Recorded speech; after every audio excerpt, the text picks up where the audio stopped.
As an amateur dancer, I often wondered, why on earth aren't these local pros showing up to all of these local social dances? This would be an amazing opportunity for them to grow their business.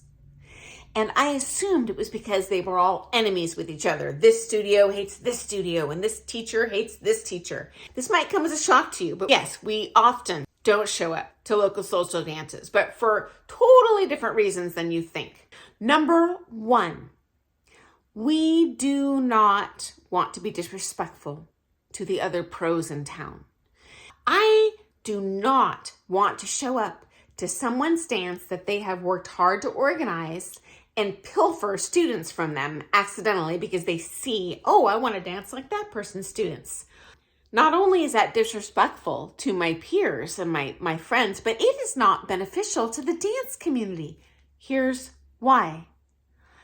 If I just take existing dancers and make them my students, that does nothing to grow the community. I would much rather cultivate dancers who have never danced before and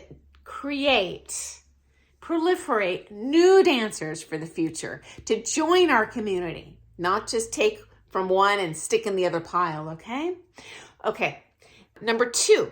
Again, this might come as a surprise to you. When I was an amateur dancer and I turned pro, my aunt was like, oh, well, how many hours a week can you dance? There must be a limit to that. And of course, being young and invincible, I was like, oh, no limit. I can do it 80 hours a week. And guess what? When I started out as an athletic, younger person, heck yeah, there were weeks I would teach 60 hours, no problem. Okay, those days have passed. First of all, none of us are getting any younger. Secondly, those of us who are fully booked probably been teaching for a while, so you're not talking about spring chickens here. And thirdly, if we are fully booked, we're tired. So the pros that are showing up to those social dances probably are not established yet. They don't have a full clientele, so they're not tired. They aren't probably a really highly accomplished pro. So they need to go out there and hustle for students.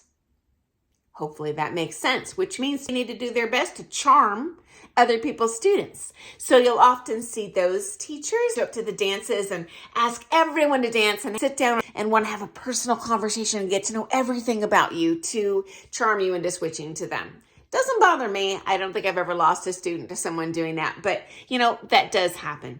And finally, if they are a newer pro to the community, regardless of skill level, friends, they probably don't have people they've established relationships with yet in the pro community. So they don't really have friends that they want to be super respectful for or look out for. They don't even know really yet where they fall in, I'll say, the teaching hierarchy of how does my skill compare to everyone else's. I also think it is a benefit to them to show up to these dances because they can assess the skill in town and the popular dances and kind of what direction do I need to take my teaching career to be successful in this area. Because every area of the world is different, and certainly the United States, where I'm broadcasting from, it's a big country. It's very different.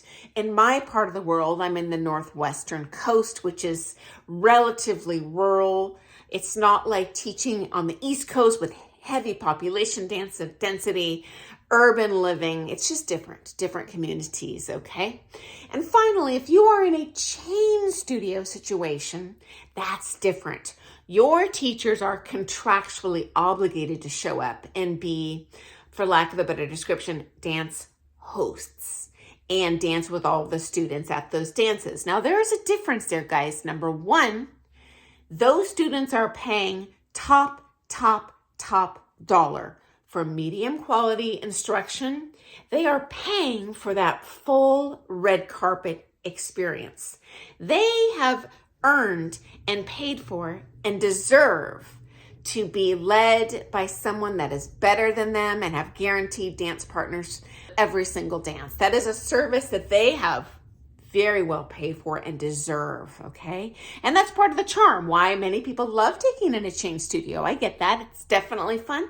And finally, those are closed chain studio dances. So it's not like one studio owner is going to go in and accidentally take students from another. They're just kind of sharing with each other. So there's not going to be that stepping on toes aspect there is with, I'll say, the independent studio dances run by teachers, and of course, dances run by nonprofits, which we have in our area too, otherwise known as dance clubs that are not associated with the studio.